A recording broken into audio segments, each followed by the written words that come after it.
श्रीमद् भगवद गीता अध्याय संख्या 2 श्लोक संख्या 11। श्लोक पढ़ता हूँ। श्री भगवान उवाच अशोच्यान अन्वशोचस्त्वं प्रज्ञावानाश भाषसे गतासूना गतासूनश्च नानु अनुशोचन्ति पंडिता। श्री भगवान ने कहा, तो पांडित्य पूर्ण वचन कहते हुए उनके लिए शोक कर रहे हो जो शोक करने के योग्य नहीं हैं। जो विद्वान होते हैं वे ना तो जीवित के लिए ना ही मृत के लिए शोक करते हैं। पहली बात तो अर्जुन को इसमें टॉन्ट किया गया है, फटकारा गया है कि तुम पांडित्य पूर्ण वचन कर रहे हो। पंडित किसे कहते हैं ये जानना जरूरी है। नंबर 2, शोक कर रहे हो किसके लिए? जो उसके योग्य नहीं है, who are not eligible for this। फिर भगवान डिफाइन करते हैं विद्वान, कि विद्वान कौन होता है, पंडित कौन है और विद्वान कौन है, दोनों में फर्क क्या है ये जानना चाहिए। इसके बाद कहते हैं जो विद्वान है वो ना तो जीवित के लिए ना ही मृत के लिए शोक करते हैं। बहुत इम्पॉर्टेंट श्लोक है और बहुत ही इम्पॉर्टेंट इसका डिस्कशन है। अब इसका मैं परपट पढ़ता हूँ, अब ध्यान पूर्वक सुनिएगा। भगवान ने तत्काल गुरु का पद संभाला और अपने शिष्य को अप्रत्यक्षता मूर्ख कहकर डांटा। उन्होंने कहा कि तुम विद्वान की तरह बात करते हो, किंतु तुम ये नहीं जानते कि जो विद्वान होता है, अर्थात जो ये जानता है कि शरीर तथा आत्मा क्या है, वे किसी भी अवस्था में शरीर के लिए चाहे वे जीवित हो या मृत हो शोक नहीं करता।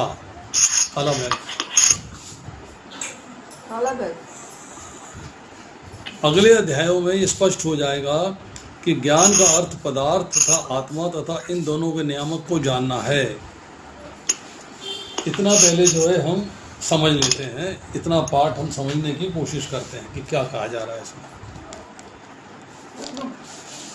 भगवान ने कोई दो पार्टिसिपेंट्स हैं, उनका बार बार अनम्यूट हो रहा है, प्लीज आप उनको बोल दीजिए म्यूट कर लें, डिस्टर्बेंस आ रही है। एक तो पिंकी मदान माता जी बंद करिए अपना, आप म्यूट करिए।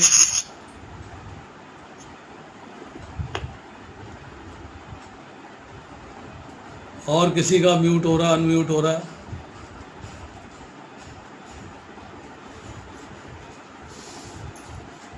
और कोई नहीं है?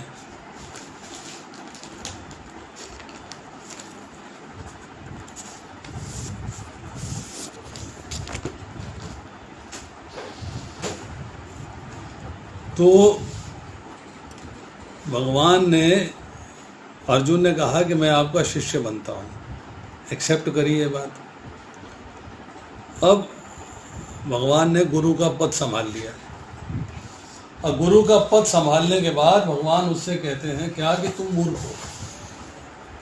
मूर्खता क्या कर रहे हो कि बात तो पंडित की तरह कर रहे हो, मतलब पांडित्य पूर्ण वचन कर रहे हो, परंतु तुम्हारे वचन जो हैं वो पांडित्य पूर्ण नहीं है। ये बात समझ लो, तुम्हारे वचन जो हैं वो एक पंडित की तरह जो वचन होने चाहिए वो नहीं है। तो सवाल ये है कि पंडित कौन है, हु इज पंडित। एक शब्द आता है संस्कृत में पंडा। पंडा का अर्थ होता है विवेकमयी बुद्धि, मतलब जिसकी बुद्धि में विवेक जागृत हो गया है उसको पंडित कहते हैं। अब विवेकमयी बुद्धि क्या है ये जानना जरूरी है। तो विवेकमयी बुद्धि का अर्थ ये है कि जिसमें सत असत, सार निसार, कर्तव्य अकर्तव्य, करनीय अकरनीय, हित अहित का डिफ्रेंशिएशन करने की शक्ति आ जाए। जिस इंटेलिजेंस में, जिस बुद्धि में सत्य और असत्य में भेद करने की, क्या करना चाहिए क्या नहीं करना चाहिए, इसमें भेद करने की शक्ति आ जाती है, वो इंटेलिजेंस जो है वो पंडा कहते हैं। पंडा का जागृत हो जाना। और जिस व्यक्ति में पंडा जागृत हो गई है, अर्थात जिसमें आर्ट ऑफ डिस्क्रिमिनेशन डेवलप हो गया है, जिसमें कि विवेकमयी बुद्धि जागृत हो गई है, उसे पंडित कहते हैं। He is Pandit. Pandit means an expert who can discriminate between right and wrong. Simple भाषा में वो एक्सपर्ट है पंडित, जो कि राइट एंड रॉन्ग में डिफ्रेंशिएट कर पाता है और राइट पाथ पे चलता है, वो पंडित है। मतलब उसकी बुद्धि जो है विकसित हो गई है, सत्य असत्य का भेद समझ गया है। अब कहते हैं कि तुम विद्वान की तरह बातें कर रहे हो, तुम्हारी मूर्ख है क्योंकि तुम्हारी पंडा जागृत नहीं हुई, पांडित्यपूर्ण वचन तो कर रहे हो, you are talking like a pandit, पर अभी तुम डिस्क्रिमिनेट नहीं कर पा रहे हो कि what is right and what is wrong. और तुम विद्वान की तरह बातें करते हो कि आई एम वेरी इंटेलिजेंट, मतलब मेरी बुद्धि विकसित हो चुकी है, मेरी जो है आर्ट ऑफ डिस्क्रिमिनेशन डेवलप हो चुकी है। पर विद्वान कौन है? विद्वान वो है जिसे भगवान का, जीव का, प्रकृति का, काल का और कर्म का ज्ञान होता है। जैसे अशोक माता जी,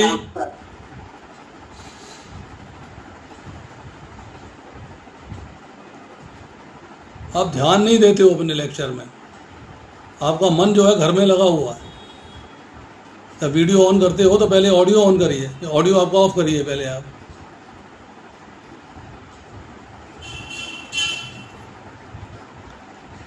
विद्वान का अर्थ ये है कि उसको इन 5 वस्तुओं का ज्ञान है और आत्म साक्षात्कार का ज्ञान है उसको। He is intelligent. अथतो ब्रह्म जिज्ञासा, उसको ब्रह्म के बारे में जिज्ञासा करता है, ब्रह्म के बारे में ज्ञान प्राप्त करता है।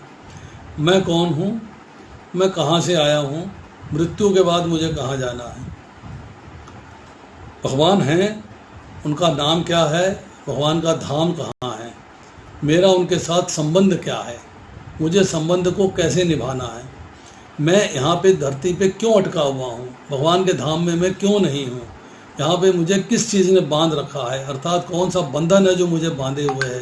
तो कर्मों का बंधन है तो कर्म बंधन क्या है, कर्म फल क्या है, मुझे इन सब का ज्ञान होगा तो मैं विद्वान होऊंगा, नहीं तो विद्वान नहीं हूँ मैं। अब भगवान कहते हैं तुम नहीं जानते कि जो विद्वान होता है, अर्थात जो ये जानता है शरीर तथा आत्मा क्या है, वह किसी भी अवस्था में शरीर के लिए चाहे जीवित हुआ अमृत शोक नहीं करता।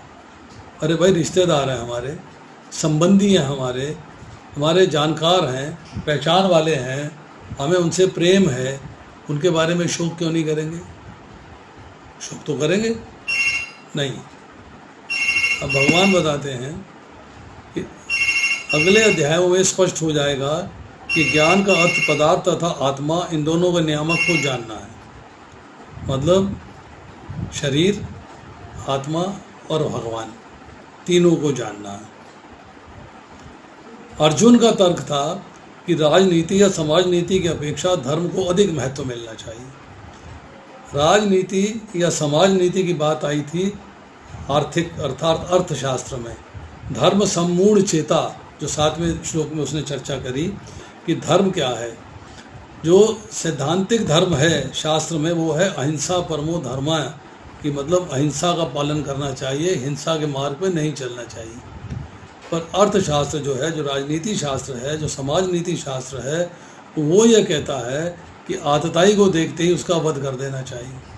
तो मैं क्या करूं? उसे ज्ञात नहीं था कि पदार्थ, आत्मा तथा परमेश्वर का ज्ञान धार्मिक सूत्रों से भी अधिक महत्वपूर्ण है। It is more than that. उस वक़्त आपको ये देखना है कि आपके लिए इम्पोर्टेंट क्या है, what is most important for you. और चूंकि उसे इसमें उसके ज्ञान का अभाव था, अतः उसे विद्वान नहीं बनना चाहिए, क्योंकि उसने कहा धर्म सम्मूढ़ चेता, धर्म क्या मुझे पता ही नहीं, तो विद्वान क्यों बन रहे हो? तो तुम पांडित्यपूर्ण बातें क्यों कर रहे हो? चूंकि वह अत्यधिक विद्वान नहीं था, इसलिए शोक के लिए सर्वथा अयोग्य वस्तु के लिए शोक कर रहा था। अब इस लाइन को हम थोड़ा सा डिटेल में समझेंगे। यह शरीर जन्मता है और आज या कल इसका विनाश निश्चित है। ये शरीर उतना महत्वपूर्ण नहीं है जितना कि आत्मा है। तो दो में भगवान ने कंपेयर कर दिया कि विच इज़ मोर इम्पॉर्टेंट, शरीर ज़्यादा इम्पॉर्टेंट है या आत्मा ज़्यादा इम्पॉर्टेंट है, शरीर महत्वपूर्ण है या आत्मा महत्वपूर्ण है, ये भगवान ने डिफरेंशिएट कर दिया। जो इस तथ्य को जानता है वही असली विद्वान है और उसके लिए शोक का कोई कारण नहीं हो सकता। अब देखिए, भगवान ने कहा कि गता सूनश्च, जो चले गए हैं और जो नहीं गए हैं, किसी के लिए भी शोक नहीं करना है। मतलब जो मेरे सामने खड़े हैं, मेरे द्वारा मारे जाएंगे, ये भी शोक नहीं करना है। इस फीलिंग माइंड में नहीं आनी चाहिए, क्योंकि वो युद्ध करने के लिए आए हैं, प्राण विसर्जित करने के लिए आए हैं, अधर्म के रास्ते पे चल रहे हैं, अधर्म का साथ दे रहे हैं, और तुम्हारा जो है फर्ज बनता है कि तुम धर्म का साथ दो, और जो तुम्हें युद्ध में पुकारता है उसको आप जो है युद्ध करके समाप्त कर दो। ललित प्रभु जी अपना ऑडियो ऑफ करिएगा।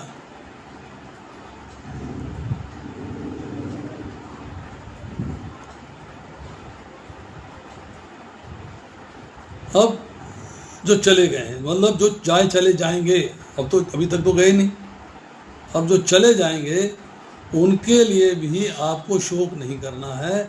क्यों? वो शरीर थे, आपके सामने दृश्यमान थे, आपको दिखाई दे रहे थे, वो शरीर था, पर शरीर के अंदर जो आत्मा है, जिसके बारे में अब चर्चा होगी 30वें श्लोक तक, आत्मा कभी समाप्त नहीं होती, वो अव्यय है, अविनाशी है, वो मरती नहीं है, ना किसी को मारती है, चर्चाएं आगे जाके आएंगी। इसलिए वो जो आत्मा है, जो इटर्नल है, शाश्वत है, वो रहेगी। आज उस आत्मा ने ये शरीर धारण किया हुआ है जो तुम्हारे सामने खड़ा है, परंतु ये शरीर समाप्त हो जाएगा। जैसे कि वस्त्र बदलते हैं, ऐसी जो है आत्मा पुराने वस्त्रों को छोड़ के नए वस्त्र धारण, नया शरीर धारण कर लेती है।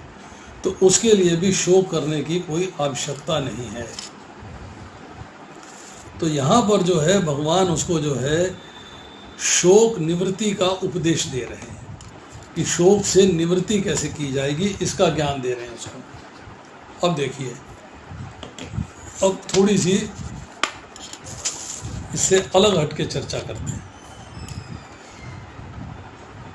गतासून का मतलब है प्राण और पिंड, मतलब शरीर और आत्मा का वियोग हो गया है। अगतासून मतलब शरीर और आत्मा का भी वियोग नहीं हुआ है। दोनों के बारे में चर्चा हो गई। अब आती है बात कि शोक नहीं करना चाहिए।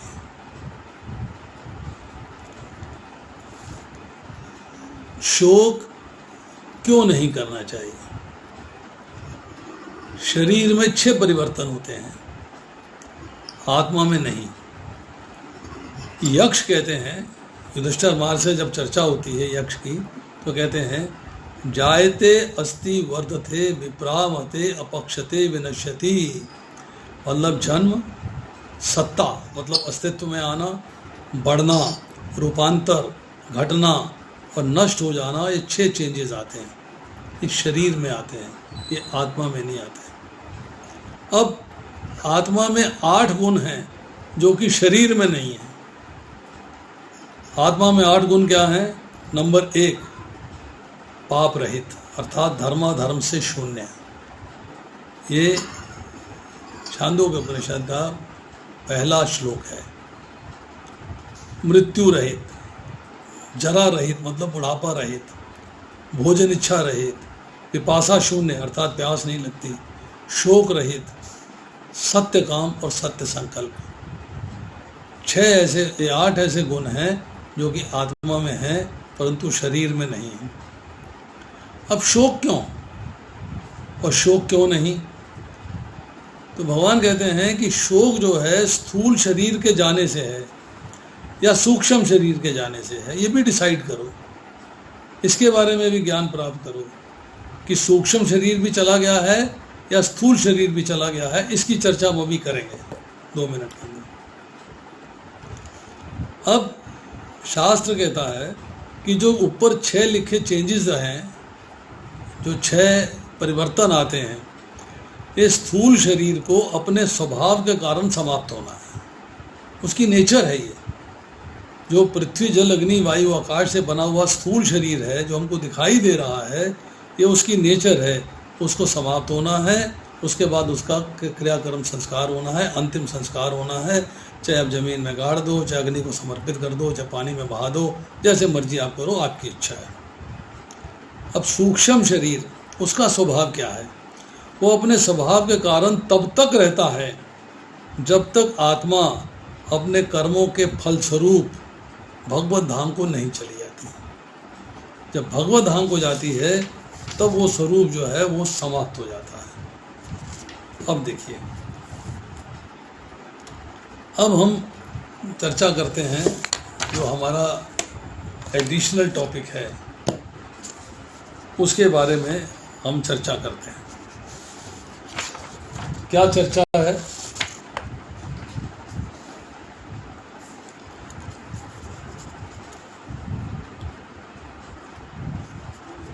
आत्मा का शरीर से वियोग होने के बाद दो डेस्टिनेशन, दो रास्ते हैं उसके पास, टू वेज। एक रास्ता कि धाम चली जाए, दूसरा रास्ता है दोबारा से जन्म हो।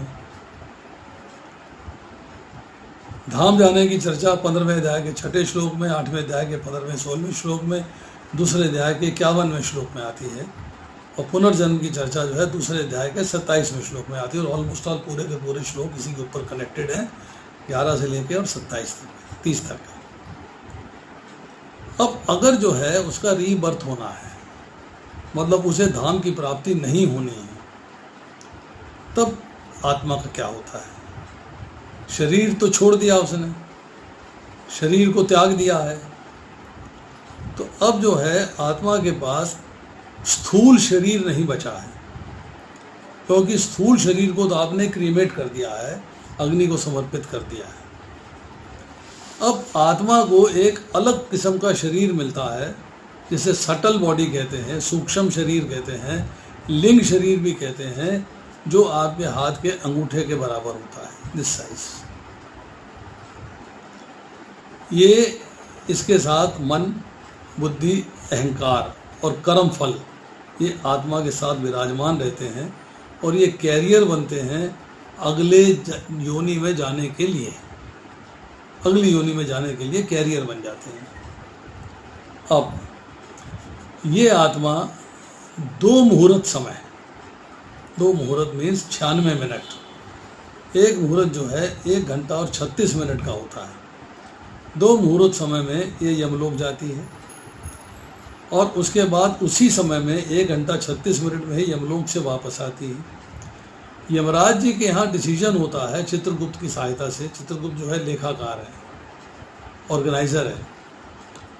यमराज जी फैसला करते हैं कि इस आत्मा का डेस्टिनेशन क्या होगा, क्या किया जाएगा, इसका कहाँ जाएगी ये। अब उसको जो है वापस उसी घर में भेज देते हैं, एक कंडीशन। दूसरी कंडीशन क्या है, अगर उसे इमीडिएटली कोई दूसरी योनि मिलनी है तो उस योनि को प्राप्त करा देते हैं। पर हम बेनिफिट ऑफ डाउट लेते हैं कि वो वापस उसी शरीर, उसी घर में आई है जिस शरीर से विदा हुई थी, और वहाँ पर वो 10 दिन के लिए रहेगी, 10 डेज।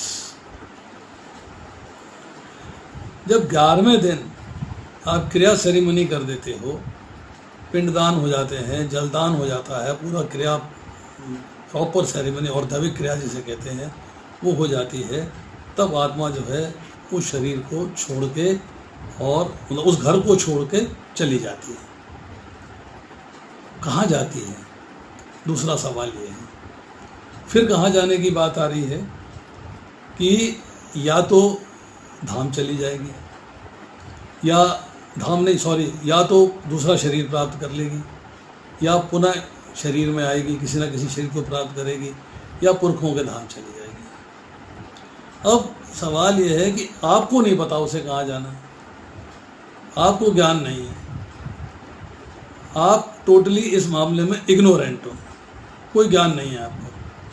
तो आप जैसे आजकल हम कोर्ट कचहरी में कहते हैं कि बेनिफिट ऑफ डाउट दिया और उसको बरी कर दिया, जा भैया तेरी छुट्टी होगी, तेरे को शक है, शक के शुबह में तेरे को छुट्टी कर दिया गया। तो हमें भी जो है बेनिफिट ऑफ डाउट लेना है कि ये आत्मा का पता नहीं, ये पुरखों के धाम जाएगी, पता नहीं अगली योनि ग्रहण करेगी, हमें नहीं पता। तो हम उसका प्रॉपर क्रियाक्रम संस्कार करते हैं। जब क्रियाक्रम संस्कार कर लेते हैं तो उस प्रेत शरीर जो लिंग शरीर था, जो हाथ अंगूठे के बराबर था, उसको पुरखों की योनि, पुरखों के धाम जाने का मार्ग प्रशस्त कर देते हैं। अब वो उसकी किस्मत है कि उसको पुरखों का मार्ग मिलता है या दूसरी योनि मिल जाती है, वो उसकी चांस है। वो यमराज जी के हाथ में, हमारे हाथ में नहीं है। बट अब सवाल यह है कि लिमिट क्यों नहीं करना चाहिए, रोना क्यों नहीं चाहिए, क्यों नहीं रोना चाहिए?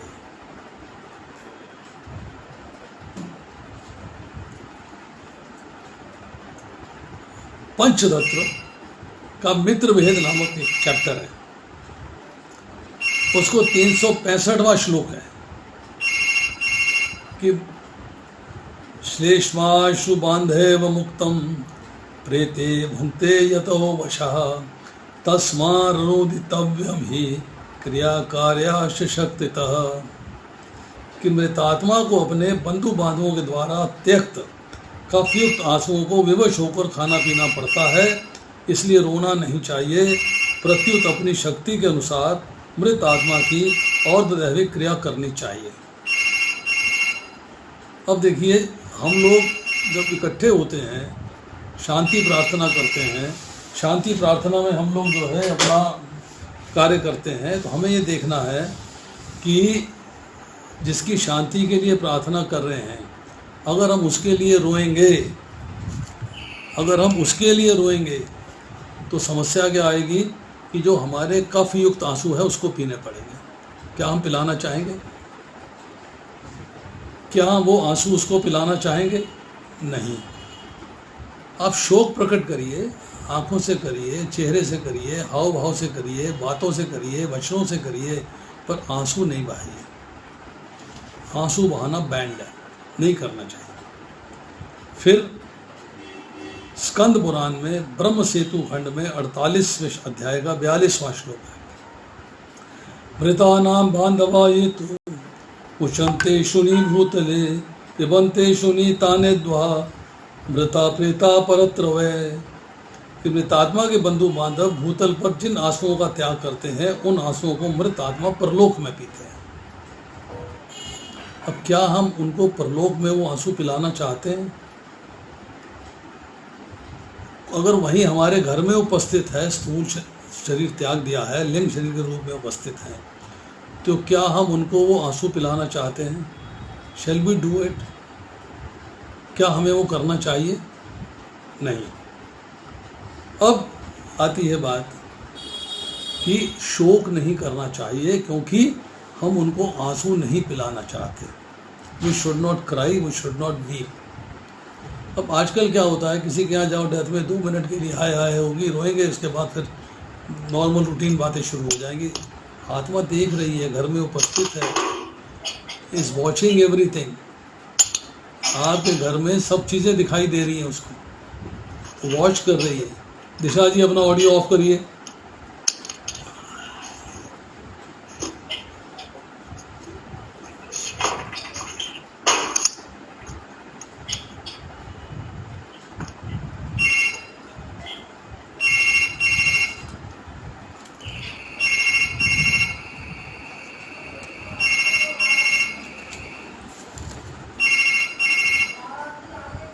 अब है topic destination of a devotee and a karmi. भक्त की और कर्मी का सोल का डेस्टिनेशन क्या होता है, उत्तरायण में और दक्षिणायन में, दोनों में क्या भेद है, क्या अंतर है?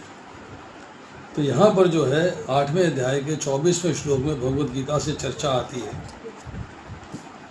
कि जो परम ब्रह्म के ज्ञाता हैं, वे अग्निदेव के प्रभाव में प्रकाश में, दिन के शुभ लक्षण में, शुक्ल पक्ष में, या जब सूर्य उत्तरायण में रहता है, इन 6 मासों में इस संसार से शरीर त्याग करने पर उस परम ब्रह्म को प्राप्त होते हैं। एक चर्चा आ गई। अब आता है इसके बाद अगला श्लोक। जो योगी धुएं रात्रि कृष्ण पक्ष में या सूर्य के दक्षिणायन रहने के 6 महीनों में दिवंगत होता है, वह चंद्रलोक को जाता है, किंतु वहाँ से पुनः पृथ्वी पर चला आता है। ये बात है। 2 बातें 8वें अध्याय का 24वां और 8वें अध्याय का 25वां श्लोक। अब हमारे पास हम 8वें अध्याय के 24वें श्लोक की चर्चा करते हैं। डिटेल में उत्तर मिलता है बृहद आरण्यक उपनिषद 6ठा खंड 2वां अध्याय 15वां श्लोक और छांदोग्य उपनिषद 5वां खंड 10वां अध्याय 1 और 2 श्लोक और 4था खंड 15वां और 5वां श्लोक। इनसे उत्तर मिल रहा हमें। अग्नि देवता को अर्ची कहा गया है श्लोक के अंदर।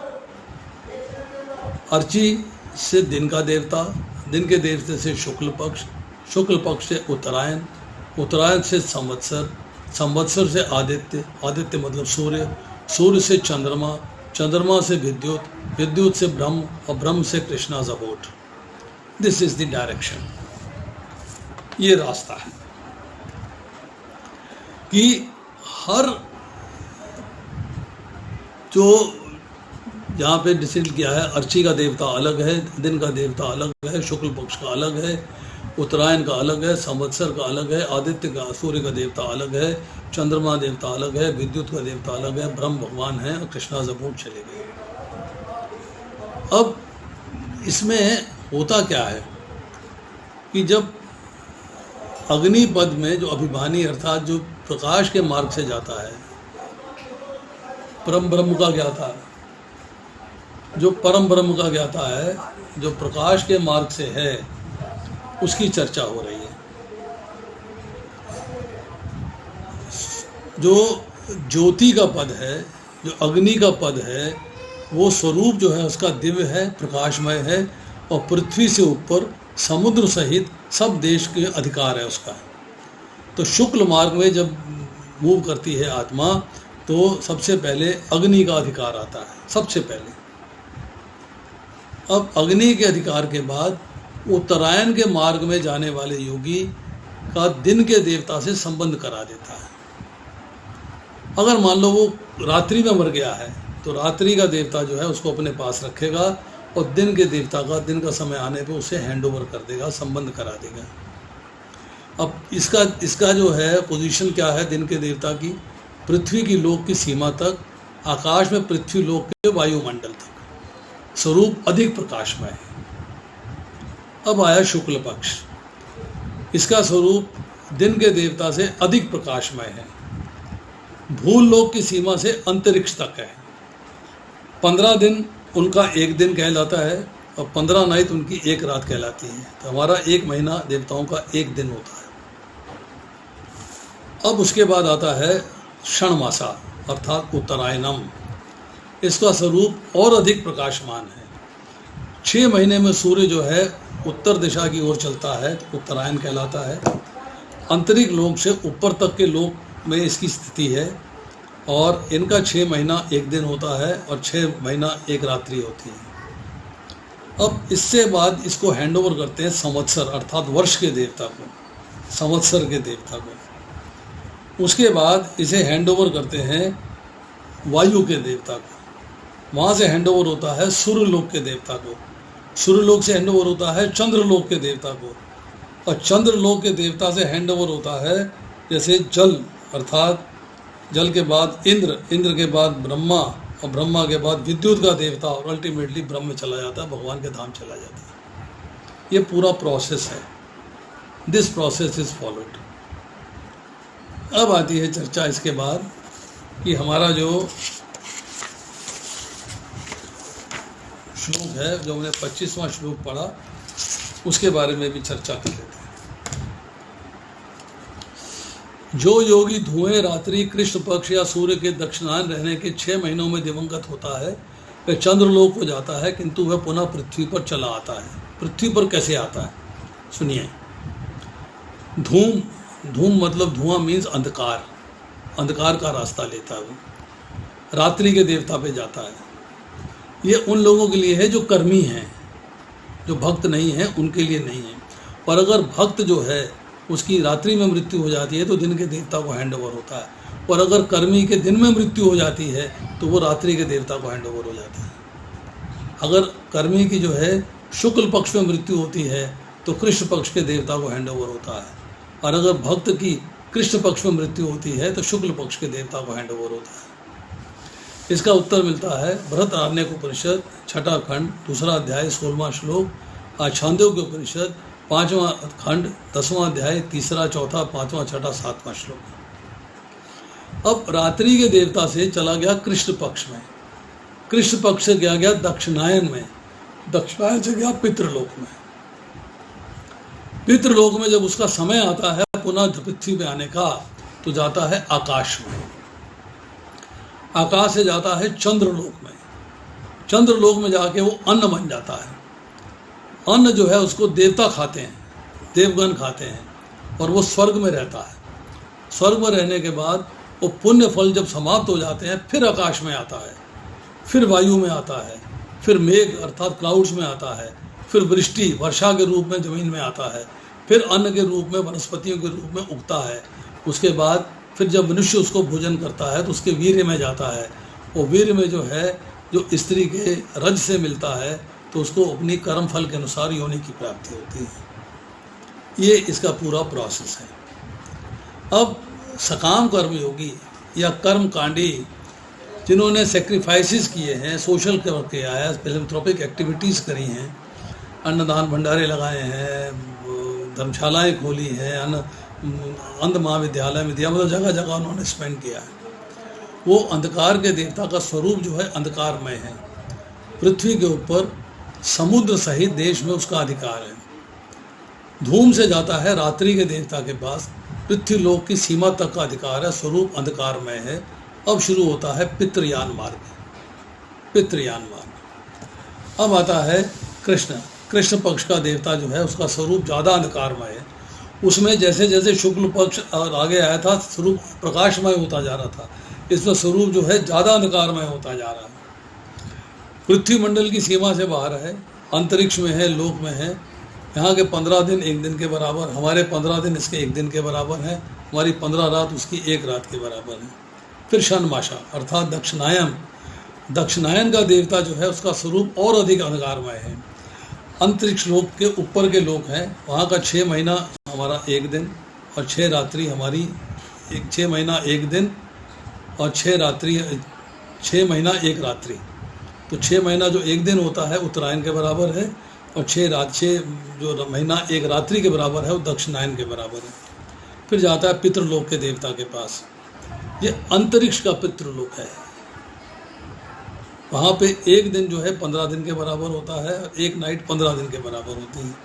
वहाँ से जाता है आकाश के देवता के पास, वहाँ से फिर जाता है चंद्रलोक के देवता के पास जो कि सूर्यलोक से ऊपर है।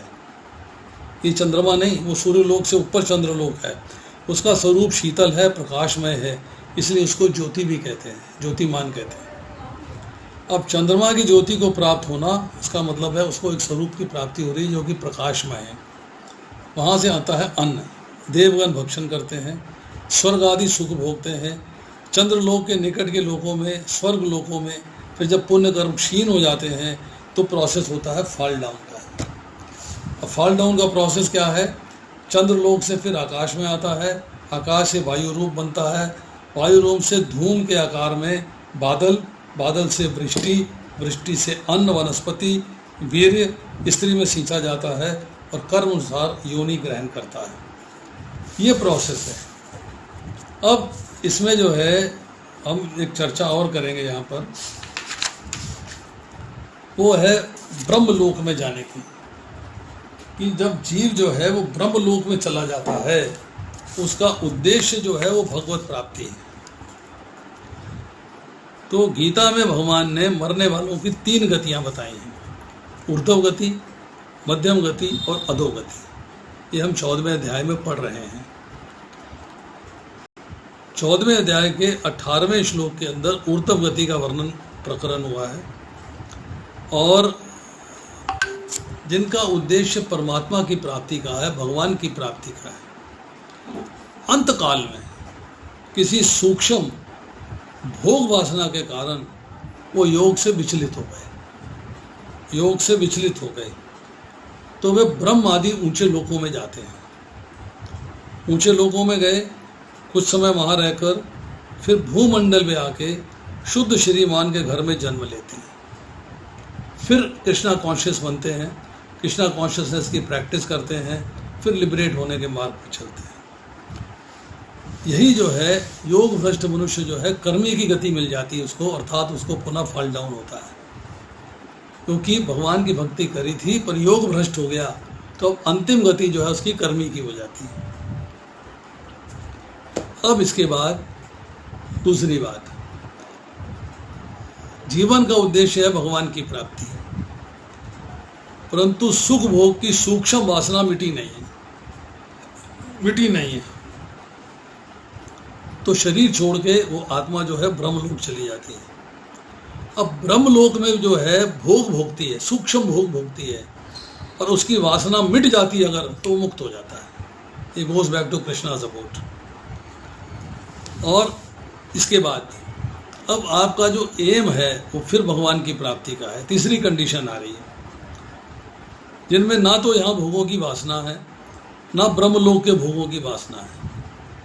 भोगों की वासना नहीं है, सूक्ष्म वासना भी नहीं है, पर अंत काल में अब भगवान के ध्यान से विचलित हो गए, सम और द अदर, भगवान के ध्यान से विचलित हो गए, तो वे ब्रह्मलोक नहीं जाते, वो सीधे योगियों के कुल में जन्म लेते हैं, और फिर यहाँ पर जो है साधन ठीक से करते हैं, प्रैक्टिस ठीक से करते हैं, फिर यहाँ से लिबरेट हो जाते हैं। तो दोनों तरह के जो साधक हैं, दोनों तरह के जो कृष्णा कॉन्शियसनेस प्रैक्टिस करने वाले हैं, उसमें वासना में अंतर है बस। एक तो ब्रह्मलोक जाके मुक्त होता है और दूसरा योगियों के कुल में उत्पन्न होकर मुक्त होता है, इतना ही भेद है बस। अब फिर इसको फाइनल समराइज करते हैं। उद्देश्य तो परमात्मा की प्राप्ति का है, पर संसारिक सुख भोग की वासना को मिटा नहीं सका है, नहीं मिटी, स्थूल भी है और सूक्ष्म भी है।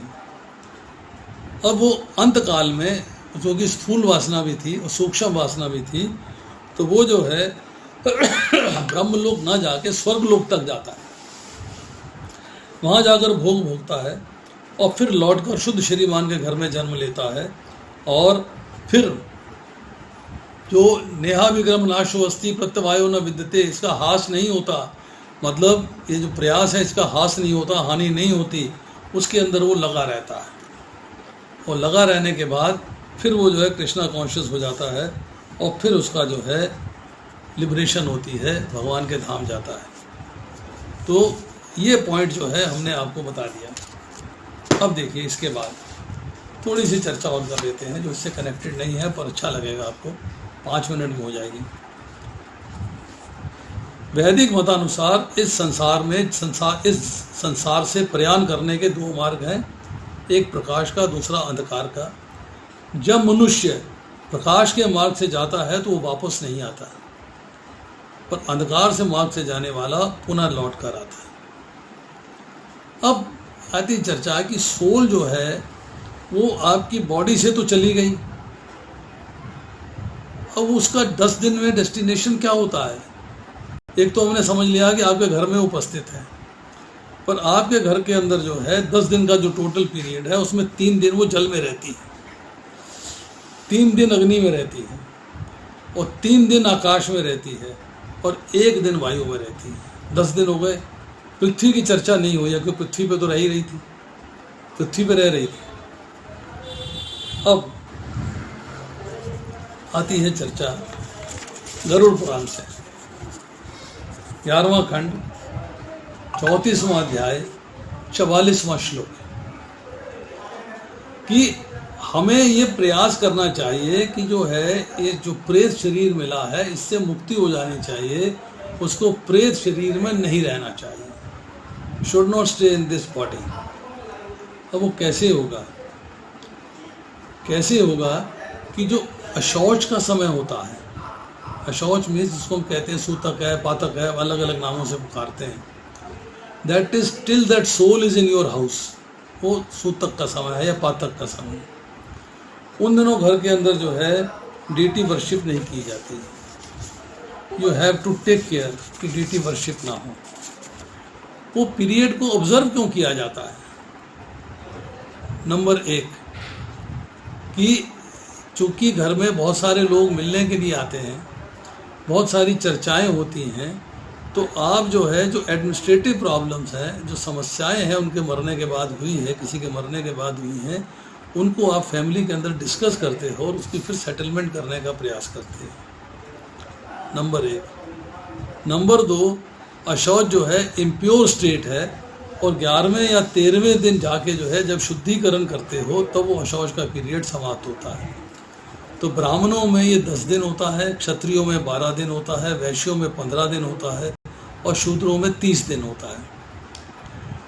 अगर कोई ब्राह्मण का डिस्टेंट रिलेटिव है तो उसके लिए 3 दिन का अशौच है। अगर ब्राह्मण के बच्चे की डेथ हो जाती है और 10 दिन के अंदर हो जाती जन्म के, तो फादर एंड मदर को 10 दिन का इम्प्योरिटी रहती है, अशौच का समय रहता है। अगर बच्चा जो है 2 साल के अंदर मर जाता है तो उसमें 1 दिन का अशौच होता है। और अगर जो है बच्चा 6 साल की उम्र से और 6 साल और 3 महीने की उम्र से पहले उसकी डेथ हो जाती है तो 3 दिन का अशौच होता है क्लोज रिलेटिव्स के लिए। तो अब जो है इसमें आती चर्चा कि अशौच के पीरियड में हम जो है उनके लिए क्या करते हैं। तो हमें डेली ऑफरिंग देनी चाहिए, तिल से, काले तिल होते हैं, जल से, और पिंड बनाना चाहिए जिसमें कि राइस, तिल, घी और शहद 4 चीज़ें मिली हुई होती हैं। और हम रोज़ एक पिंड जो है डिपार्टेड सोल को अर्पित करते हैं। पहले दिन का पिंड देने से उस लिंग शरीर का सर बनता है, दूसरे दिन से आंखें बनती हैं, कान बनते हैं, नाक बनता है, तीसरे दिन से गाल बनते हैं, मुख बनता है, गर्दन बनती है, चौथे दिन से हृदय बनता है, दोनों साइडें बनती हैं, पेट बनता है और जनन के अंग सेक्सुअल ऑर्गन्स बनते हैं। 5वें दिन से कमर बनती है, बैक बनती है और आर्म्स बनती हैं। 6ठे दिन से जंघाएं, थाइस। 7वें दिन से एंकल्स, टखने। 8वें दिन से काफ्स, पिंडियाँ। 9वें दिन से पैर और 10वें दिन से भूख और प्यास। तब वो पूर्ण शरीर की प्राप्ति होती है, उसे प्रेत शरीर। 10 दिन और उसके बाद आप उसे विदा करते हो, या तो अगली योनि में जाएगी या पुरखों के घर जाएगी। अब इसके बाद जो मृत्यु जिसको प्राप्त हो गई है, जो डिजीज्ड सोल है, जो सोल आपके घर में उपस्थित है, उसको आपने जो है रोज़ाना जल अर्पित करना है और भगवान का लगा हुआ भोग, लगा हुआ प्रसाद अर्पित करना है।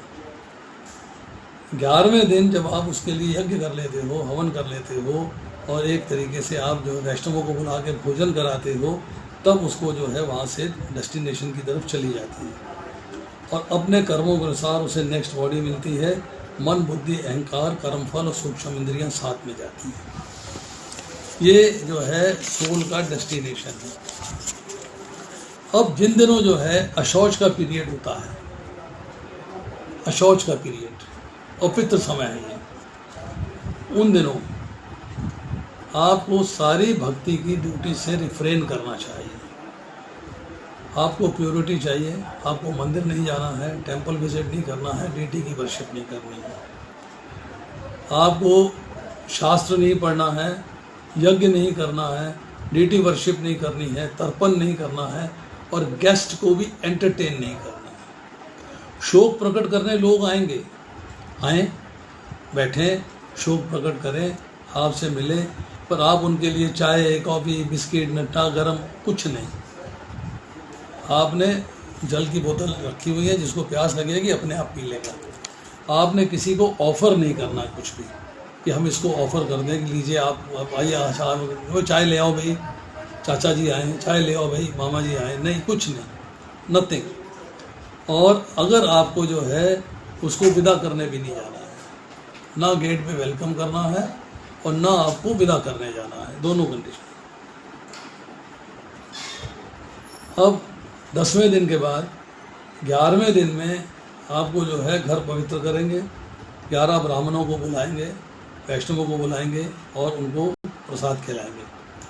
12वें दिन घर को प्यूरिफाई किया जाता है, कृष्ण कीर्तन किया जाता है और ब्रह्म भोज किया जाता है वैष्णवों के लिए। 1 साल के बाद beginning of the day for the first year. Monthly Shraddha ceremony आप करते रहते हो, जो हर महीने करते हो, और उसके बाद 1 साल के बाद आपको जो है, या एवरी मंथ फॉर 11 मंथ्स करने के बाद 11वें महीने आप जिसे हम कहते हैं कि हम 11th मंथ की सेरेमनी होती है उसको करते हैं, जिसके अंदर उसमें हम यज्ञ करते हैं, पूजन कराते हैं, पूजा पाठ करते हैं, कीर्तन करते हैं। फिर कई बार हाफ ईयरली श्रद्धा होती है, 6 महीने के बाद, कभी 12 महीने के बाद एडिशनल श्रद्धा है जिसको हम कंडक्ट करते हैं। और फिर हर साल जो तिथि होती है, प्रथमा, द्वितीया, तृतीया, उसके अनुसार जो है हम श्रद्धा सेरेमनी करते हैं। श्राद्ध जिसे कहते हैं, हम लोग श्राद्ध करते हैं, श्रद्धा करते हैं, जिसमें कि वैष्णवों को बुलाया जाता है, भोजन कराया जाता है, भगवान का कीर्तन किया जाता है, और भगवान को भोग लगा के आप उस जो डिजीज आपके घर से चला गया है उसको भी भोजन प्रसाद के रूप में अर्पित करते हैं। तो ये टोटल डेस्टिनेशन ऑफ सोल मैंने आपको बताया। तो one has to understand it very clearly. इसमें अब कंफ्यूजन नहीं होना चाहिए किसी को। अब किसी का कोई प्रश्न है तो पूछ सकता है। परमेश्वरी माता जी का हाथ खड़ा है, उर्मिल गुप्ता माता जी का हाथ खड़ा है। हरे कृष्ण प्रभु जी। प्रभु जी थैंक यू सो मच, बड़े अच्छे से एक्सप्लेन किया आपने। तो कुछ डाउट्स हैं मेरे, जैसे कि बड़े सारे क्वेश्चन मैंने लिख के रखे हैं कि जैसे आजकल जो है ये 11 दिन का या 13 दिन का जो शो कर आपने बताया किया जाता है, ये लोग ना करके 4 दिन में कर लेते हैं। 4 दिन पे उठाला कर लिया, और फिर जो 11वें दिन या जाना है हरिद्वार चले गए, और फिर वो जो वहाँ पे क्रियाक्रम की जाती है वो करते हैं। तो क्या ये सही है कि पूरे जो 13 दिन या 11 दिन का शूट है उतना ही करना चाहिए? फर्स्ट क्वेश्चन मेरा ये है। शादी होती है ना, शादी, तो उसका जो प्रोसेस है ना, रात में जब पंडित फेरे कराता है तो 3 घंटे का प्रोसेस है, 3 से 4 घंटे लगते हैं। तो शादी वाले कहते हैं पंडित जी फीस ज़्यादा मिलेगी, 1 घंटे में करा दो। ठीक तो नहीं है ना? नहीं, बिल्कुल ठीक नहीं है। इसी तरह ये भी ठीक नहीं है।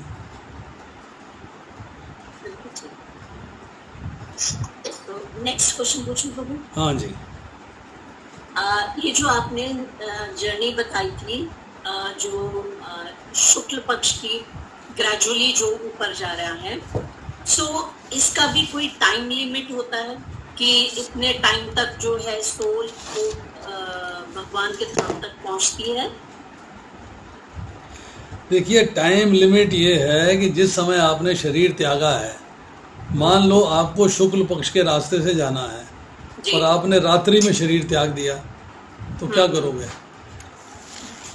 जब तक दिन नहीं होगा, दिन का देवता नहीं आएगा, तब तक हैंड ओवर नहीं होगा। अब दिन के देवता को हैंड ओवर होने के बाद फिर वो अपने प्रोसेस में चल पड़ता है। तो कोई टाइम नहीं है, या 1 घंटा लगेगा, 2 घंटे लगेंगे, 1 मिनट लगेगा, 5 मिनट लगेंगे, 15 मिनट लगेंगे, ऐसा कुछ सिस्टम नहीं है। ओके, वो कैलकुलेशन आपके पास नहीं है। नेक्स्ट जो आपने बताया था कि जो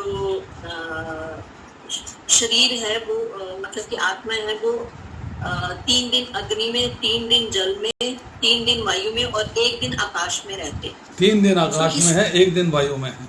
ओके ओके। सो इसका मेरे को अर्थ नहीं समझ आया। मीन्स अग्नि में रहती है तो अग्नि में कहाँ, मीन्स घर में क्या है, मेरे को एग्जैक्टली क्लियर नहीं हो पाया। देखिए, ऐसा है कि ये सारी चीज़ें जो है ना आपको मिलेंगी गरुड़ पुराण में जी।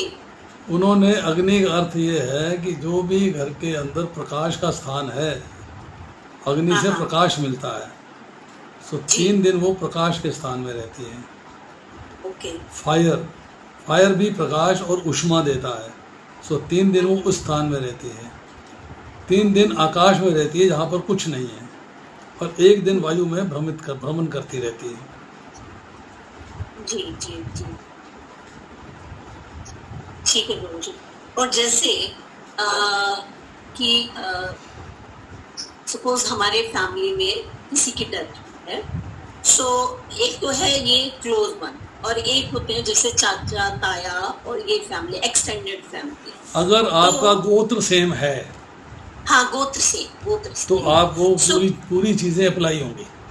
ओके ओके, क्योंकि एक्चुअली ये मैं क्वेश्चन इसलिए पूछा है क्योंकि हाँ, अब जैसे फैमिलीज वैसे तो दूर दूर होंगे, डिस्टेंट पे हैं, तो लोग कहते हैं वो दूर बैठे हैं ना, छोड़ो क्या करना, वो अपने घर में कर रहे हैं, हम लोगों को अलाउड है। वो शॉर्टकट है। तो हाँ, और ये जो आपने पिंड की चर्चा की थी कि पहले दिन एक पिंड अर्पित होना चाहिए, दूसरे दिन अर्पित होना चाहिए। सो मैंने अपनी लाइफ टाइम में अभी तक ऐसा नहीं देखा कि डेली पिंड अर्पित हो रहे हैं। देखिए, आपने नहीं देखा, इसका मतलब ये नहीं है कि होता नहीं है।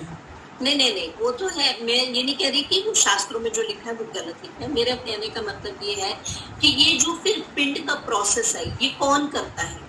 ये जिसने जो है दाह संस्कार कराया होता है उसे आचार्य कहते हैं जी, उसको महाबामन भी कहते हैं यूपी में।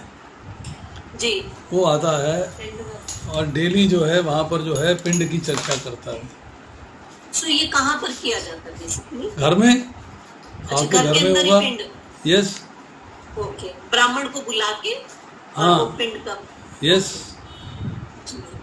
सो अब नेक्स्ट क्वेश्चन है प्रभु जी कि जो आपने बताया कि शास्त्र नहीं पढ़ने चाहिए, मंदिर में ऑल्टर नहीं खोलना चाहिए, सेवा नहीं होनी चाहिए, तो भगवान के नाम का जो कई लोग कीर्तन करते हैं रेगुलर बेसिस पे, या हम लोग जो 16 माला का जप का रूटीन है, मानसिक करिए, मानसिक। अच्छा, मानसिक जपा बीड पे नहीं, ओके। सो दैट मीन्स कीर्तन भी नहीं करना चाहिए फिर? नहीं। सो ये जो एक गरुड़ का पाठ रखवाया जाता है 13 दिन तक, ये जो है गरुड़ का पाठ चलता है, तो ये भी नहीं होना चाहिए क्या? देखिए, ऐसा है कि गरुड़ का पाठ जो है वो आप रखवाते हो सोल को सुनाने के लिए और लोगों को जो है ज्ञान देने के लिए।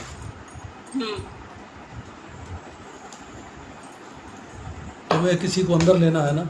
हाँ, गीदू को पीछे का दरवाजा खोलो, अंदर ले ये लो। कौन सा है पीछे का? ये वाली चाबी है पीछे, ये वाला? ये वाली। ये वाला? हाँ, ले जाओ इसको, बोल दो पीछे से आए।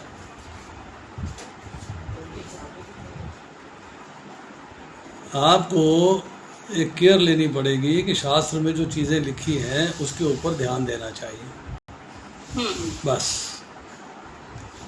That is required. नहीं, मतलब कि मुझे ये क्लियर नहीं हुआ कि गरुड़ का पाठ रखना चाहिए, नहीं गरुड़ रखना का चाहिए। पाठ जो है, कुछ गरुड़ का पाठ रख लेते हैं। गरुड़ का पाठ होता है लोगों को सुनाने के लिए, Yes. ताकि पब्लिक जो होती है, जो उसको तो पता है, सोल को, उसको तो वो पूर्ण ज्ञान में है, वो उस पर ज्ञान नहीं है।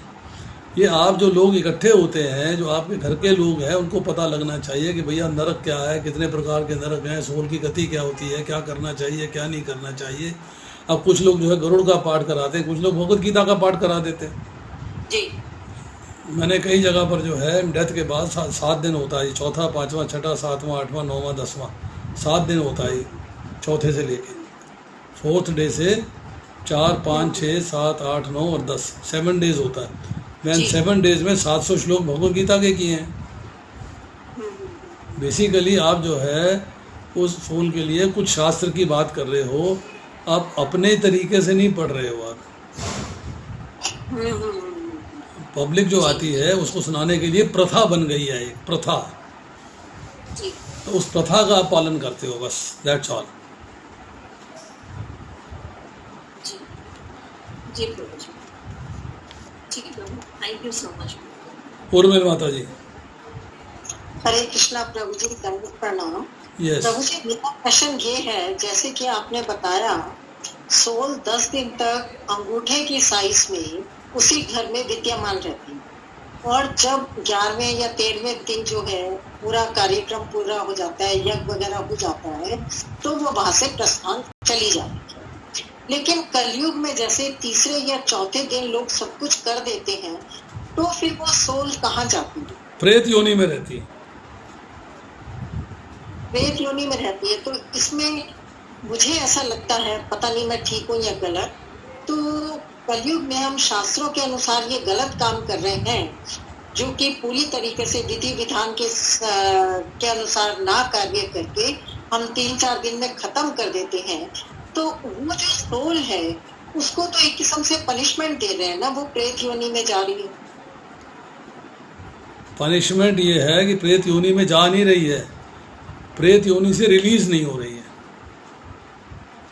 हाँ, तो अगर हम पूरा विधि विधान के अनुसार करें, 11वें या 13वें दिन जैसा भी जिसके यहाँ कस्टम है, तो उसकी पूर्ण रूप से गति अच्छी तरीके से होती है ना। बिल्कुल होती है। अपने कर्मों के इसीलिए अनुसार- इसीलिए जो आजकल के ब्राह्मण हैं, जो पंडित हैं, उन्होंने शॉर्टकट निकाल दिया कि 10 के 10 पिंड जो है आपको 11वें दिन करा देते हैं, क्रिया वाले दिन हाँ, ये भी मैंने सुना है, बिल्कुल करवा ठीक देते है। हैं आपको। चलो जी, हो गया हो गया हो गया, पर अब वो एग्जैक्ट हुआ है कि नहीं हुआ है, हमें उसका ज्ञान नहीं है, क्योंकि we are nobody to comment on that.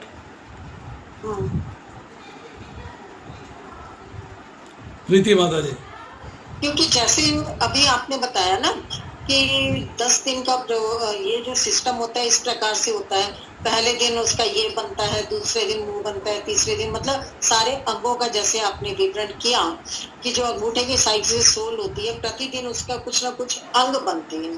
तो अगर तीसरे या चौथे दिन सब कुछ हो गया तो उसका वो किस तरीके से अंग बनते हैं उसके साथ? वो प्रेत शरीर में रहती है 10 दिनों के बाद, 10 दिनों तक। जब अच्छा। आप 11वें दिन क्रियाक्रम करते हो, उस दिन सारे अंग बनते हैं। अच्छा, तो सारे अंग उसके 11वें दिन बनते हैं? 11वें दिन ही बनेंगे जब उस दिन आप कार्य कर रहे हो तो। हाँ, वही मेरे को यही कंफ्यूजन थी। अच्छा, ठीक है, थैंक यू। हरे कृष्ण, हरे कृष्ण। यस, प्रभु जी, हो सकता है मेरे को क्वेश्चन गलत तरीके से मैं बोल रही हूँ, समझ कम है थोड़ी इसलिए।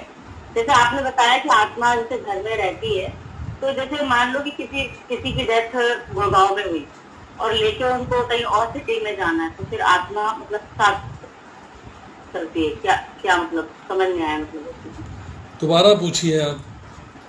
मतलब मान लीजिए जैसे अभी मेरी मदर की डेथ हुई, तो वो गुड़गांव में हुई और मुझे उनको लेके किसी और सिटी में जाना है, तो आत्मा मतलब फिर वो वहाँ रहेगी। जैसे 10 दिन आपने कहा, जहाँ पर सारे परिवार के सदस्य रहेंगे, वहां पर वो रहेगी उनके साथ। किसी की डेथ वेस्ट इंडीज में हो गई, अब इंडिया में ले आए गुड़गांव में, तो गुड़गांव में आगे रहेगी, वो वेस्ट इंडीज में थोड़ा रहेगी। उसका ओरिजिनल घर कहाँ था, जहाँ वो रहती थी, जहाँ सारे घर वाले उसके लिए कार्यक्रम करेंगे, वहीं तो रहेगी वो। आप नहीं करते हैं, बात एक अलग है, और करेंगे तो अपने ही घर में ना सारा कुछ, तो वहां पे रहेगी वो।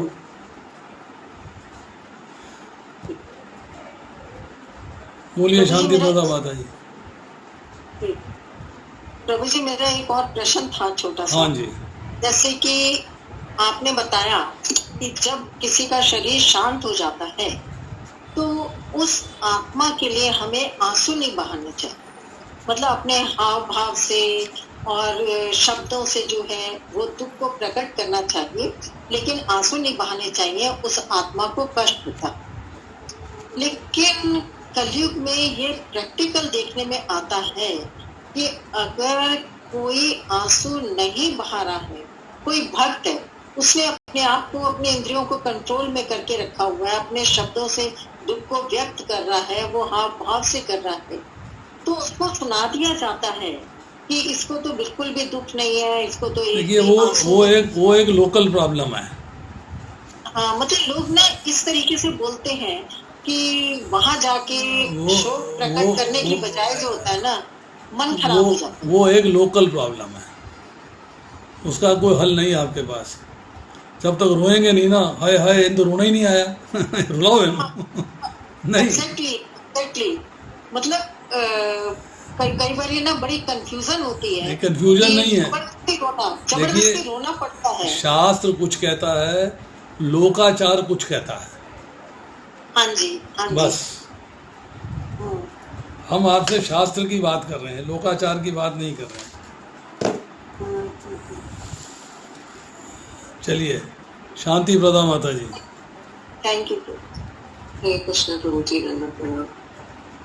यस प्रभु जी, आपने बहुत अच्छे से एक्सप्लेन किया सब कुछ।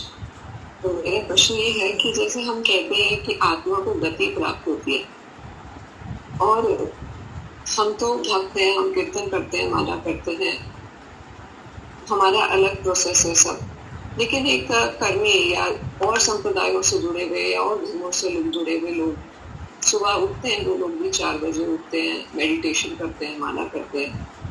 तो प्रभु जी, जो मुझे थोड़ा बहुत समझ है, मैं जस्ट क्लियरिफिकेशन चाहती हूँ उस पर, क्या ये सब करने से आत्मा को बल मिलता है, उसको गति मिलती है कि मृत्यु के बाद वो उतनी ही गतिशील होगी, जल्दी ही ऊपर की तरफ जाएगी, लोकों में जाएगी, ऊपर के लोकों में?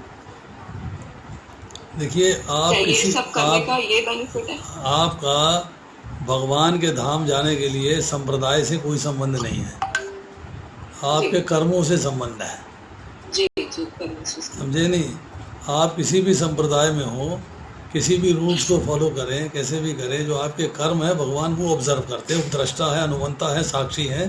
13वें अध्याय का 23वां श्लोक पढ़ लीजिएगा, मुंडक उपनिषद पढ़ लीजिएगा, श्वेताक्षर उपनिषद पढ़ लीजिएगा। भगवान आपके हृदय में विराजमान है, ऑब्जर्व कर रहे हैं, सारी बातों को देख रहे हैं, आपके संग हैं और अभोक्ता हैं। इसलिए आपको वो सोचना नहीं है कि उनका क्या होता है और हमारा क्या होता है। आपने एक प्रोसेस फॉलो किया है, उस प्रोसेस पे चलिए। आपको अच्छा नहीं लगता है, दूसरे का अच्छा लगता है, वो फॉलो कर लीजिए। जैसा डेस्टिनेशन उसका होगा वो भगवान डिसाइड करेंगे क्या डेस्टिनेशन देना, क्या नहीं देना। आप क्यों सोचते हो? नहीं, वो चीज़ डेस्टिनेशन नहीं सोच रही प्रभु जी। मैं पूछ रही हूँ कि जैसे जो मेडिटेशन होती है या चैंटिंग होती है, क्या वो इसलिए वो करते हैं लोग कि उससे आत्मा को गति मिले, कि वो जल्दी ही मरने के बाद उसकी गति हो और जल्दी वो ऊपर के लोगों में जाए, मुक्त हो जाए? फिर मुझे थोड़ी सी बातें और बतानी पड़ेंगी।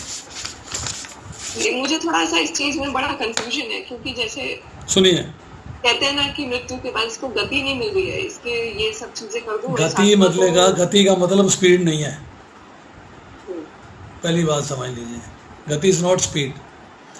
गति का मतलब है प्रॉपर डेस्टिनेशन। ठीक है?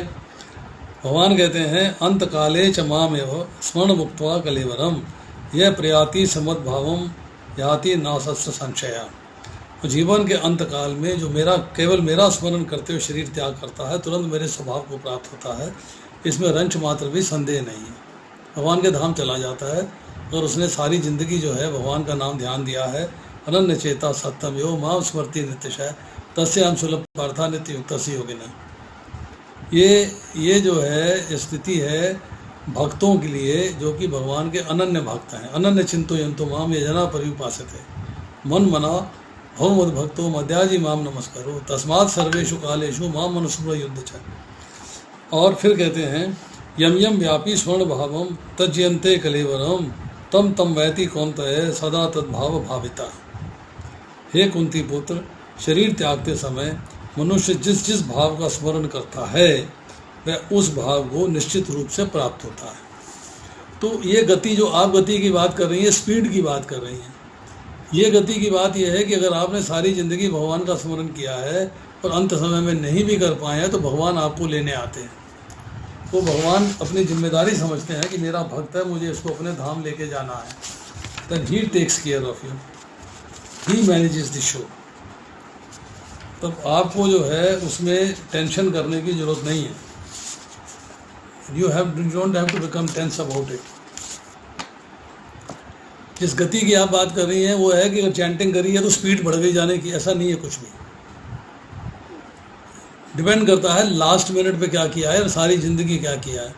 और भगवान कहते हैं उसमें, जब भगवती वसुंधरा भगवान से पूछती है कि जो व्यक्ति जीवन के अंतिम समय में आपका नाम लेने में असमर्थ हो जाता है, सूखी हुई लकड़ी और पाषाण पत्थर की भांति निश्चेष पड़ा रहता है, उसकी क्या गति होती है? तो भगवान क्या कहते हैं, स्थिरे मनसी सुस्वस्थे शरीरे सती यो नरा धातु सामे स्थिते स्मार्ता विश्व रूपम च माम भजनम ततस्तम प्रिय मानम तु काष्ठ भाषान सन्निभम अहम स्मरामि मयंकनयामि परमाम गतिम कब बातादि दोषेन मद भक्तो न चाम स्मरेत तस् स्मरा अहम न चेत कृतघ्नो नास्ति मत परा। भगवान कहते हैं कि जो भक्त स्वस्थ अवस्था में निरंतर मेरा स्मरण करता रहता है, उसकी जब मरते समय चेतना नहीं रहती, कफ वातादि दोषों के कारण मेरा भक्त मृत्यु के समय मेरा स्मरण नहीं कर पाता, सूखी हुई लकड़ी और पाषाण की भांति पड़ा रहकर मेरा चिंतन करने में असमर्थ हो जाता है, तो मैं अगर उसका स्मरण नहीं करूं तो मुझसे बड़ा कृतघ्न एहसान फरामोश और कोई नहीं होगा। तब मैं उसका स्मरण करता हूं और उसे परम गति की ओर ले जाता हूं। इसमें आपकी स्पीड की कोई वैल्यू नहीं है, ये भगवान के हाथ में है कि आपने क्या कर्म किया, वो कैसे लेके जाएंगे। This is his decision. समझ गए ना? हमने जी प्रभु जी, जो भी हमने जिस भी विधि से साधना की है उससे हमारे कर्म बनते हैं कि हमारे मृत्यु के बाद कैसा डेस्टिनेशन होगा।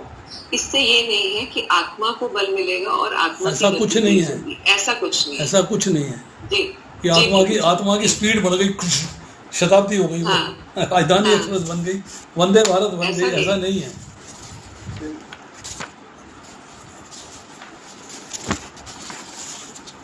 चलिए, ठीक है प्रभु जी। सचिन शर्मा। और एक चीज प्रभु जी, आपने बताया कि आपने बताया कि अभी जो है रोज जो है जब किसी भी परिवार के सदस्य की मृत्यु हो जाती है तो उसको रोज जल और भगवान का प्रसाद देना चाहिए। तो हमने पत्तल में रखकर जल दिया, भोजन दिया, ग्लास में जल दिया, तो उसके बाद उस प्रसाद का क्या करते हैं प्रभु जी? खुद खा लेते हैं घर के अंदर या किसी ब्राह्मण को खिला देते हैं। अच्छा, ठीक है प्रभु जी, थैंक यू प्रभु जी। हेलो प्रभु जी, इस कनेक्शन पे मुझे बताना है कि ये जो खाने का आपने बोला ना, हम खा लेते हैं, तो हमें जो पता है, हमें जो बोला गया है कि वो कौवे को दे के आते हैं, कौवा खाता है। ना, देखिए क्या है, हम आपको बताते हैं। जब आप श्राद्ध करते हो ना, श्राद्ध, तो श्राद्ध में जो है, जो आपके यहाँ पंडित आता है कर्मकांड करने के लिए, वो एक थाली अर्पित करता है भगवान के भोग लगी हुई पितरों को, और 4 जगह से अलग निकालता है, गाय के लिए, कौवे के लिए, कुत्ते के लिए और कीट पतंग के लिए। वो चारों को अलग अलग जाके अर्पित किया जाता है, उनको खिलाया जाता है। तो जो आपने जो है अपने पुरखों को खिलाया है, वो चीज़ आप खा सकते हो। जो 4 चीज़ें बनाई गई हैं, गाय के लिए, कुत्ते के लिए, कौवे के लिए और कीट पतंगों के लिए, वो आपने उनको देनी है जाके, वो आपने नहीं खानी है।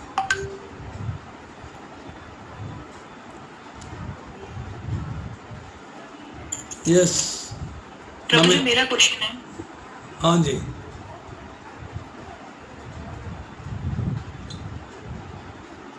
Shall I ask? यस पूछिए। 1 सेकेंड प्रभु जी, एक ये भगवत गीता में है,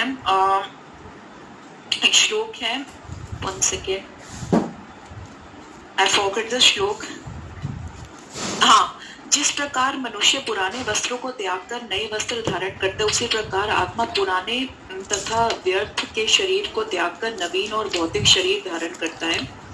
एंड इसके बाद इसके ऊपर वाला जो है वो है, जिस प्रकार शरीरधारी आत्मा इस वर्तमान शरीर से बाल अवस्था से तरुण अवस्था में और फिर वृद्ध अवस्था में निरंतर ग्रसर होता रहता है, उसी प्रकार मृत्यु होने पर आत्मा दूसरे शरीर में चलकर चला जाता है। तो प्रभु जी, मेरा ये क्वेश्चन है कि जैसे एज फैक्टर होता है, जैसे फर्स्ट बाल अवस्था होती है, उसके बाद यंग एज आती है, देन वृद्ध अवस्था, तो क्या आत्मा की भी ये अवस्था होती है? आत्मा के लिए कोई एज नहीं है। शरीर में परिवर्तन होता है, आत्मा में परिवर्तन नहीं होता है। उसका ऐसा तो नहीं है कि जब हम छोटे होते हैं तो आत्मा भी बाल अवस्था में होती है, जब हम यंग एज में जाते हैं? ऐसा नहीं होता है। ओके, तो ये फिर मुझे ये श्लोक समझ नहीं आया। क्या समझ में नहीं आया, ये बताओ। जिस प्रकार शरीरधारी आत्मा इस शरीर में बाल अवस्था से तरुण अवस्था में, अब इसमें आपने देखा, इसमें बोला जिस प्रकार शरीरधारी आत्मा, ये वाला आपकी जेब में 1000 रुपया है। ओके, 1000 रुपया आपने एक पर्स से निकाल के दूसरे पर्स में डाल दिया, दूसरे पर्स से निकाल के बैक पॉकेट में डाल दिया, बैक पॉकेट से निकाल के फ्रंट पॉकेट में डाल दिया, फ्रंट पॉकेट से लेफ्ट पॉकेट में डाल लिया, लेफ्ट पॉकेट से राइट पॉकेट में डाल लिया, और राइट पॉकेट से कमीज की पॉकेट में डाल लिया, 1000 रुपया तो 1000 ही रहेगा ना। That's a point. Pocket change हो रही है, शरीर में चेंज आ रहा है। बच्चा था, बड़ा हो गया और बड़ा हो गया, जवान हो गया, अधेड़ हो गया, बूढ़ा हो गया, मर गया। आत्मा में चेंज नहीं आया, 1000 रुपया 1000 रुपया ही रहा, वो पॉकेट चेंज होती रही। तो मतलब कि आत्मा का कोई एज डिफरेंस नहीं होता। नहीं होता, डिफरेंस वो स्टेबल रहती है। वो स्टेबल है, डिफरेंस शरीर का है। अगर वो छोटी है तो वो छोटी ही रहेगी, ऐसा नहीं छोटी है ही नहीं बेटा। जब तक आप जो है भगवत गीता पढ़ोगे नहीं ना, तब तक कंफ्यूजन रहेगा। भगवत गीता को पढ़िए ध्यान से, भगवत गीता को ध्यान से पढ़ेंगे तो बातें समझ में आ जाएंगी। हमने एक्चुअली क्या है, भगवत गीता को पढ़ा नहीं है। 17वें श्लोक के अंदर दूसरे अध्याय में लिखते हैं, बालाग्रहस्थ भागस्य से श्रद्धा कलिकस्य च भागो जीव सब न चात न कल्पते। कल्पना करिए कि आत्मा का साइज क्या है। आत्मा का साइज है बाल की नोक के 10,000वें हिस्से के बराबर। वो ना छोटी हो सकती है, ना बड़ी हो सकती है, ना बुढ़ी हो सकती है, ना जवान हो सकती है।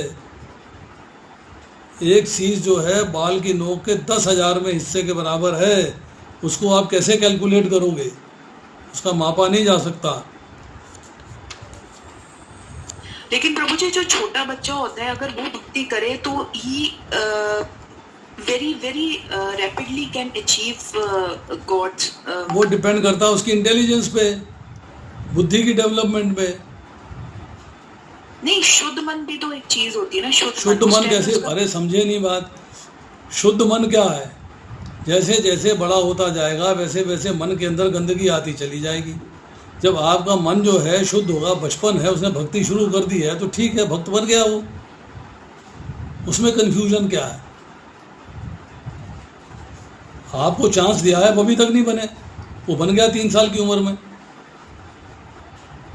तो क्यों ऐसा बोला जाता है उसकी आत्मा प्योर है? ऐसा फिर आत्मा तुम्हारी भी प्योर है, पर उसमें जो है भौतिक संसार की गंदगी चिपकी हुई है। मैं ये प्राप्त कर लूँ, मैं ये प्राप्त कर लूँ, मैं ये ले लूँ, मैं वो ले लूँ, मैं यहाँ एंजॉय कर लूँ, मैं वहाँ एंजॉय कर लूँ, मुझे ये चाहिए, मुझे वो चाहिए। कोई द्वेष है, जलन है, ईर्ष्या है, राग है, सब चीज़ें चिपकी हुई हैं साथ में। आत्मा प्योर है, बच्चे की भी प्योर है, तुम्हारी भी प्योर है। भगवत गीता को पढ़ो ध्यान से। प्रभु जी, ये जो बच्चे की बात हो रहे हैं, इसमें पूर्व जन्म की जो उसको अचीवमेंट वो भी तो ऐड होगा ना। अगर उसने बहुत बड़ा भक्त रहा तो उसको तो प्रोग्रेस इस जन्म में फास्टर भी हो सकता है ना प्रभु जी। देखिए, आपने फिर मैंने अभी आपको बताया, आपने सुना नहीं। शुद्ध श्रीमान के घर में जन्म लेता है। हाँ। क्या मतलब? मैंने आपको एग्जाम्पल भी दिया, दूसरे अध्याय के 40वां श्लोक। इस प्रयास का हास नहीं होता, उल्टा फल भी नहीं निकलता। जहां से छोड़ा था वहां से शुरू हो जाएगा। तो प्रॉब्लम क्या है? प्रॉब्लम कुछ नहीं है, प्रॉब्लम हमारी समझ की है। हमें समझ में नहीं आ रही बातें, क्योंकि हमने कभी समझने का प्रयास नहीं किया।